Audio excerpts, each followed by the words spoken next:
नई व्यापारिक नीति।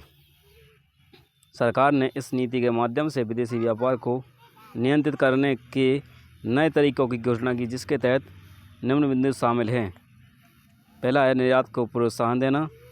दूसरा है विदेशी निवेश एवं आधुनिक प्रौद्योगिकी को बढ़ावा देना। नेक्स्ट है आयात निर्यात के प्रतिबंधों में कमी एवं आयातों के व्यापक उदारीकरण में वृद्धि करना। नेक्स्ट है विशेष आर्थिक केंद्रों की स्थापना कर विदेशी व्यापार में संतुलन स्थापित करना इत्यादि। नेक्स्ट है नई व्यापारिक नीति।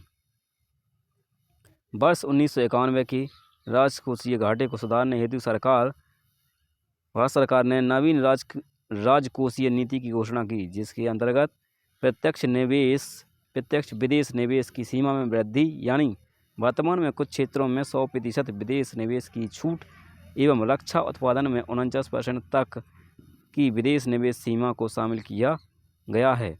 साथ ही वर्ष 1991 का सकल घरेलू उत्पाद का राजकोषीय घाटा 8.5% से कम करके 4.5% करने का लक्ष्य निर्धारित किया गया है। नेक्स्ट है नई मौद्रिक नीति। नई मौद्रिक नीति का निर्धारण रिजर्व बैंक ऑफ इंडिया द्वारा किया जाता है, जिसके अंतर्गत निम्न बिंदुओं को शामिल किया गया था।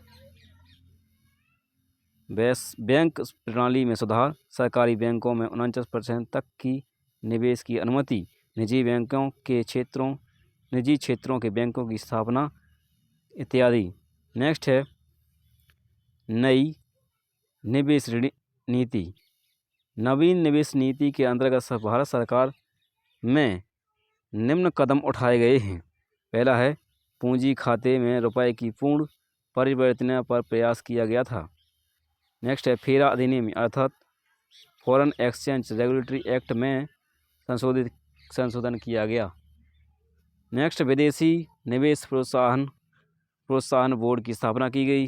विदेशी क्षेत्र की कंपनियों में 26% वर्तमान में 74% तक विदेशी निवेशकों को मंजूरी प्रदान की गई।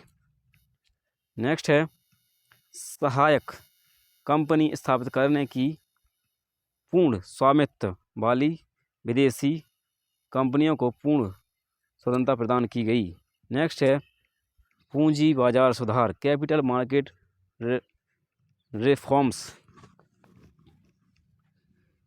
पूंजी व्यापार से आशय उस बाजार से है जहां पर प्रतिभूतियों का क्रय विक्रय किया जाता है। पूंजी बाजार के सुधार हेतु भारत सरकार ने निम्न कदम उठाए। पहला है भारतीय प्रतिभूति एवं विनियम बोर्ड सेबी को वैधानिक दर्जा प्रदान किया। म्यूचुअल फंड में निजी क्षेत्रों में निवेश करने की अनुमति प्रदान की गई। नेक्स्ट है सेबी में पंजीकरण को विनियोक्ताओं के अधिकारों की सुरक्षा हेतु अनिवार्य किया गया है। नेक्स्ट है उद्योग जगत में सरकारी नीतियों में परिवर्तन का प्रभाव।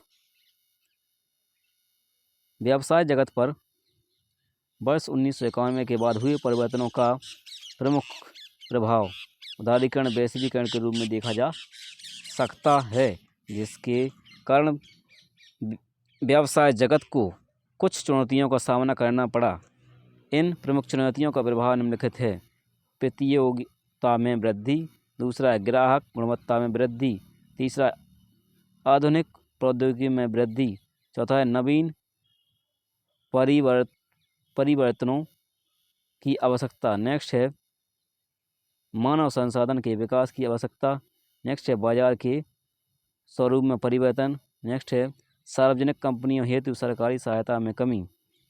नेक्स्ट है उक्त बिंदुओं से यह स्पष्ट होता है कि सरकार की नवीन औद्योगिक नीति देश के आर्थिक पर्यावरण के लिए एक सकारात्मक माहौल प्रदान किया है, जो भारतीय उद्योगों को वैश्विक अर्थव्यवस्था के अनुरूप कार्य करने हेतु प्रतियोगी वातावरण प्रदान करता है तथा इससे ग्राहक सेवा में वृद्धि के साथ वस्तु की लागत में कमी आई।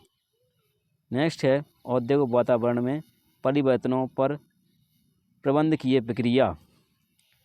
औद्योगिक इकाई के लिए आर्थिक परिवर्तन के साथ सामंजस्य स्थापित करना आवश्यक होता है।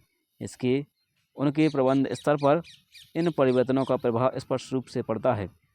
उन्हें निम्नांकित किया जा सकता है। पहला है नवीनतम तकनीकियों का प्रयोग।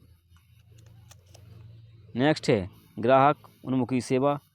तीसरा है ब्रांड आधारित वस्तु में वृद्धि। नेक्स्ट है प्रत्यक्ष वितरण। नेक्स्ट है प्रतिस्पर्धा में वृद्धि।